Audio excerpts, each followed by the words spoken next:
So one is safety. So we addressed, we know how to select glass based on the application, based on the location, and then how to test the glass. What are the test procedures available, or what are the kind of test available to go through it. So once the safety is done, then I have to move on towards the energy or the sustainability. So how can I make my building more energy efficient or sustainable? Yes, there are options available. In fact, NBC starts with a very clear note saying the glass selection has to be done based on the location. For example, there are different kinds of glasses available in the market. It has to be precisely selected based on the climatic conditions. In fact, ECBC very clearly defines 5 climatic zones, and based on the 5 climatic zones, how the glass selection can be happen, which I will take you through. So there are key parameters which is going to influence, or which is going to influence the overall heating load or the cooling load. Ideally in India, we are much worried about the cooling capacity or the cooling load of the building which is inside. So the important parameters which going to influence that, the first parameter which we call the solar factor, which is the direct heat transmission ratio for a glass. So as I said, for a clear glass, it has 83 to 85% of transmission. So how can we minimize this impact? You cannot reduce the source value. You have a glass, so there is a possibility of the heat entering into your building. So how can we, what are the choices that we have to minimize this heat coming into your building? The first choice will be, if there is a possibility, playing with the orientation of the building, because traditionally with the sun path understanding, you can identify that the east and west of the building has more impact compared to the north and south. In fact, compared to south, the north even became a negligible direction for the sun to penetrate. So is it possible for us to play with the glass area or the orientation of the building as such, so that the amount of heat coming in can be reduced?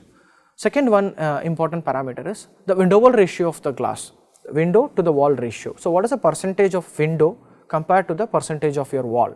So NBC says from 0 to 40% in case of prescriptive, or anything more than 40, even up to 60-65%, it has to be as per prescriptive. So the challenge is which direction I have, what is the window wall ratio. Based on the window wall ratio, what is the kind of product we are going to use, so that the amount of heat coming in is going to be reduced. Is there possibility to have a shading device, which is a permanent shading device, which can reduce the amount of direct heat and light to an extent which is going to enter into your building?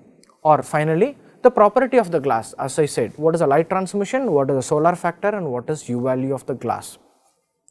So to again recap, to influence the amount of heat coming in, the key factors influencing the solar heat gain is the orientation which is ideally you have to play with the east and west to north and south. So you can try to place the building more towards north and south than towards east and west.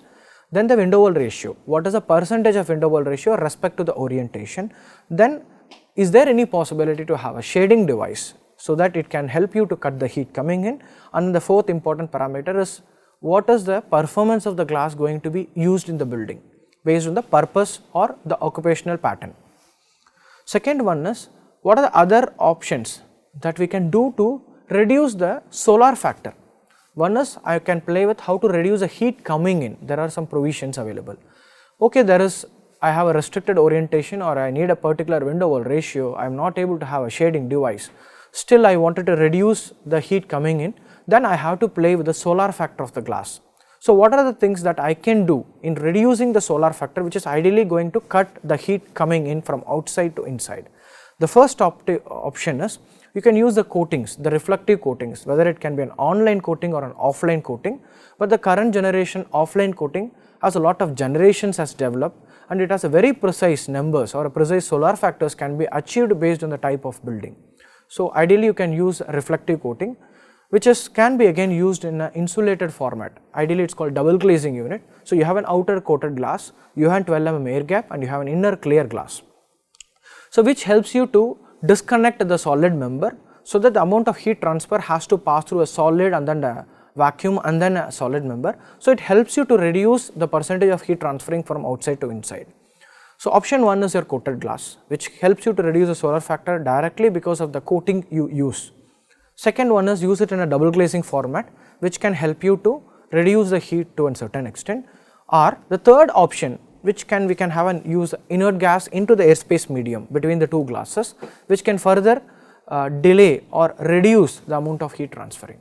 So, option 1 is to this content is we need to identify what is a possibility as a designer or as an architect or as an engineer we have in selecting the glass. So, first option is to identify how to reduce the heat coming in by changing the overall the aesthetics of the building. Here I mean aesthetics is orientation, window wall ratio and your shading devices. If I cannot play with that much, my plot sizes or I have a constraint on the plot size, I cannot turn around the building or the plot itself are quite rectangular and I am not able to turn it around. Then that case then you have to have a huge impact on how you are going to reduce the solar factor of the glass. So, the options available again is you can have a coating on the surface of the glass. You can in fact use tinted based coatings which will help you drastically reduce the solar factor. Second option is you can still use this in a double glazing format. So, you have an outer coated glass and inner clear glass with an air gap.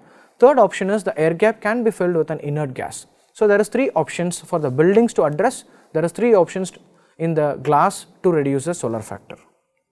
So, what this code trying to convey? It says by controlling the thermal heat transfer using the right solar heat gain coefficient or solar factor and the U value of the glass, the cooling load can be reduced and hence result in a huge energy saving for the overall building. They are saying instead of allowing more heat into the system and then trying to optimize the efficiency of the cooling system, there is an provisions available.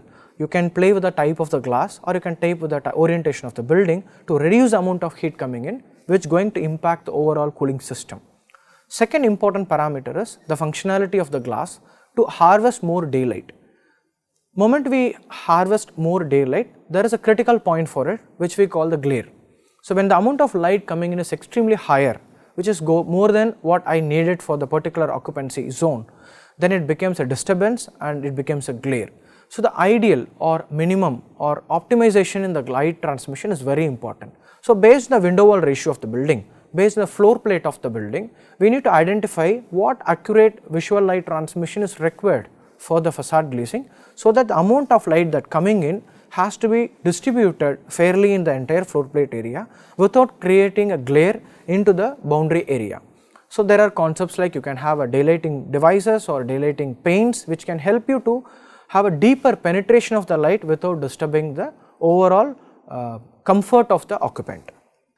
So, to do the glazing analysis or to select a proper glazing, we can in fact the NBC has very clearly given a direction how can we select glass.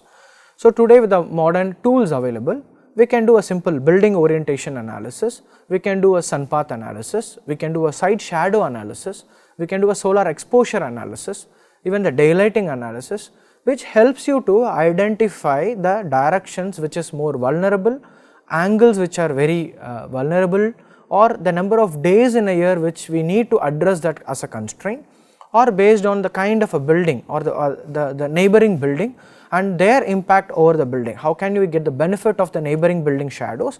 This can be precisely understood with the current tools technology, I mean the technology which is available with the tools, which the detail about this tools can be used, we will be covering it in another section, which is called the design tools.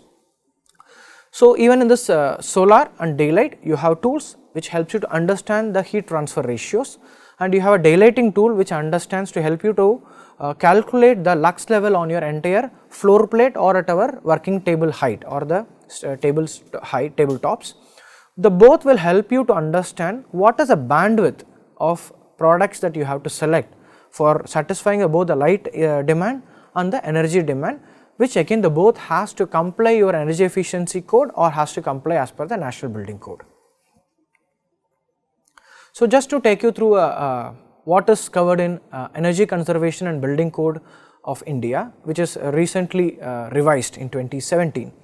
So, the basic difference version from the current old to the new version is, the old version has only one kind of a building where you can do it as per prescriptive or you can do it as per simulation. Under prescriptive you have a trade off. So, the new template which has slightly been upgraded. So, in fact, in this you can design the building as ECBC or ECBC plus or super ECBC building. Ideally you can improve the energy efficiency of the building by just doing simple measures which is covered in your ECBC. Specific to the glass, so based on the different category, they have even given what has to be the precise requirement on lighting and the precise requirement on your solar factors. So, the lighting, this time we are working on the UDA, which is ideally called useful daylight illuminance, which is ideally between a particular bandwidth of 100 to 2000 lux. So, what we do is, I have a building and I have a particular window wall ratio. When I have a glass with very high light transmission, when I do the daylighting calculation, the percentage of area above 2000 is not considered. The percentage of area below 100 lux is also not considered. So, I will be calculating very precisely, which is a comfort zone between 100 to 200 lux. What is the percentage of area in my building for the whole year? So, ECBC says for an example to a business or an educational building, if I have to comply a building for ECBC, 40% of the floor area has to have the light transmission between the range of 100 to 2000 lux. If I have to make my building more efficient, more naturally littered, which is called ideally the ECBC plus, in that case I have to comply this for 50%.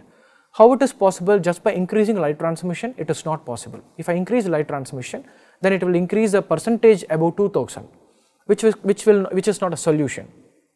So, in this case I have to play with the design precisely, whether I can divide the vertical facade into two as a daylight and vision pane, or I have a light shelf which can penetrate the light deeper. So, the third category, which is called the super ECBC building, which I have to achieve 60% of the floor area with 100 to 2000 lux, which is called the UDI for the whole area. Mean that I have to precisely from the day one when the building design, my intention has to be I am going to make a super ECBC building. So, the intention to satisfy or to make three different types is, one is with the basic design or the confirmed design. We can make simple alterations in the product selection and you can make the building energy efficient. Or the next step is, we can introduce some kind of basic accessories like your shading device or a daylight paints to improve the efficiency. The third category, which is a super ECBC, ideally from the day one, from the design phase, it has to be done, otherwise it is not easy to make a building super ECBC. So, then on energy, what is recommended as per ECBC is, you have U value requirement, which is ideally 3 watts per square meter degree Kelvin, and for the solar heat gain coefficients for the non-north areas, up to for the standard ECBC buildings, the solar factor requirement, minimum requirement is 0.27. Lower the solar factor, it is going to be a better building. Similarly, for based on your orientation, you can understand what kind of a compromise you can do it on your solar factor, which is very detailed out in your energy conservation code, and it has 5 different climatic conditions. So, even sometime based on the climatic condition, you can play with or you can compromise the solar factor values. Similarly, to achieve ECBC plus or super ECBC buildings, in case if you wanted to do in the design stage, then very precisely the code says the solar factor has to be less than 0.25 for the non-north direction orientation, see south, east and west. Similarly, you can play with your solar factor for north or based on the kind of a location. So, the 3 important parameters that actually covered in ECBC, which has reference in your NBC 2016 is the solar factor requirement, the U value requirement and the light transmission requirement for 3 different types of building, which is the basic ECBC, ECBC plus and super ECBC. As I said, to make a building ECBC, we need to address or we need to find proper energy efficient materials, so that the current design we can make it as an ECBC building. Whereas, if I have to make ECBC plus, I have to do some kind of a trade off. It can be on the window wall ratio, it can be on the shading devices, or I have to introduce something like daylight shelves, or I have to introduce something like high performance glazing, which has a higher selectivity to make the building ECBC plus. If I have to make super ECBC building, then it has to be start from the day one, starting based on the orientation. Even orientation wise, the window wall ratios can be played, or orientation wise different products can be used to achieve or to make the building as super ECBC buildings. There are some kind of suggestions also been given in the code, which helps you to make the design in the basic stages itself to make it more ECBC compliant. They are saying ideally try to make your window wall ratio in the ratio of 0 to 40 or 40 to 60 in this two bandwidth, so that you can play with the materials to make the building more energy efficient. Or you can use the shading devices, which ideally have a huge impact on your overall light and heat coming in. As I said, orientation, or we need to play with the light transmission of glass to control the external lighting level with the inside lighting level requirement, or we can use shading device or daylight paints to harvest more, or you cut the light. So, either are options.